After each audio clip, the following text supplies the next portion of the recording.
Aula 1, vídeo 4, estudo das soluções. E nós acabamos de ver no último vídeo o conceito e a ideia de coeficiente de solubilidade. É a massa limite de soluto capaz de ser dissolvida em um padrão de 100 gramas de água. Eu coloquei aqui um gráfico, só que agora é do nitrato de sódio. O gráfico do vídeo anterior foi do nitrato de potássio, agora é do nitrato de sódio. Professor, por que sempre nitrato? Porque os nitratos, eles são muito solúveis em água. Vai logo gravando isso aí para nossas provas, hein? Então, quando eu interpreto esse gráfico, eu interpreto da seguinte maneira. Essa é a curva de solubilidade do nitrato de sódio. E quando a solução está em 0 grau, ou o sistema está em 0 grau, eu consigo dissolver no máximo 75 gramas desse soluto.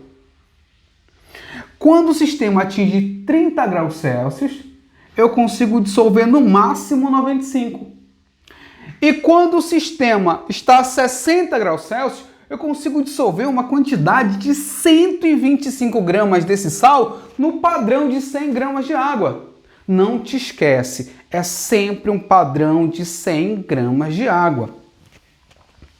Então, a partir desse gráfico, dessa interpretação, todos os exemplos que seguirão a partir de agora serão pautados em 30 graus Celsius. Não te esquece. Em 30 graus Celsius, o coeficiente de solubilidade do nitrato de sódio é 95 gramas. Esse é o meu limite de solubilidade. Não esquece. Agora acompanha comigo. Estou a 30 graus Celsius. Padrão de 100 gramas de água. Tu já sabe quanto é o limite de solubilidade. Tu já sabe. Então, se o limite é 95 e eu coloco 90, dissolve tudo? Sim ou não? Professor, o limite é 95, professor. Coloque 90, dissolve tudo. Então, nesse primeiro exemplo aqui, ao adicionar 90 gramas deste soluto, eu vou dissolver tudo. E detalhe, eu ainda não cheguei no limite. Então, essa é uma solução insaturada. Quanto é o limite em 30 graus Celsius? 95. Eu coloquei quanto? 90. Eu coloquei menos do que o coeficiente de solubilidade, menos soluto que o limite de solubilidade. Então, nesse caso, a solução vai ser classificada como insaturada. Massa do soluto inferior ao limite de solubilidade. Continuando. Bem, ainda em 30 graus Celsius, agora eu coloquei 95. Quanto é o limite? 95. Vai dissolver tudo? Sim ou não? A resposta é sim. Só que detalhe, diferente do exemplo anterior, eu cheguei exatamente no limite de solubilidade. A resposta continua sendo a mesma. Vai dissolver tudo. Mas como eu cheguei no limite de solubilidade, essa solução será chamada de saturada. Professor, quando é que eu classifico uma solução como saturada? Quando naquela temperatura a massa do soluto for igual ao limite de solubilidade. Não te esquece. Professor, e essa aqui agora? Essa de baixo? Padrão de 100 gramas de água. Só que agora eu coloquei 115, ainda em 30 graus Celsius. E aí eu vou te perguntar, qual é o limite?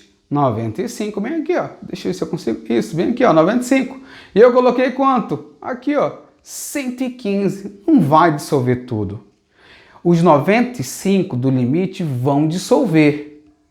Mas parece que tem uma massa a mais. Parece que tem uma massa excedente, que eu posso tentar dissolver, eu posso tentar solubilizar, mas eu não vou conseguir. Essa massa vai se ocupar aqui embaixo, ó. E eu vou te perguntar, cara aluno, quanto foi essa massa que se depositou no fundo do recipiente? Professor, o limite é 95. A gente colocou 115. Então, 95 vão dissolver tranquilo. Só que 10 a mais, 10 excedente, foi lá para o fundo. E esse 10 excedente, ele vai receber o nome de corpo de fundo. E que algumas pessoas costumam chamar de corpo de chão. Anota o conceito. O que é corpo de fundo? Foi a massa de soluto que ultrapassou, que excedeu o limite de solubilidade. Professor, como é o nome dessa solução?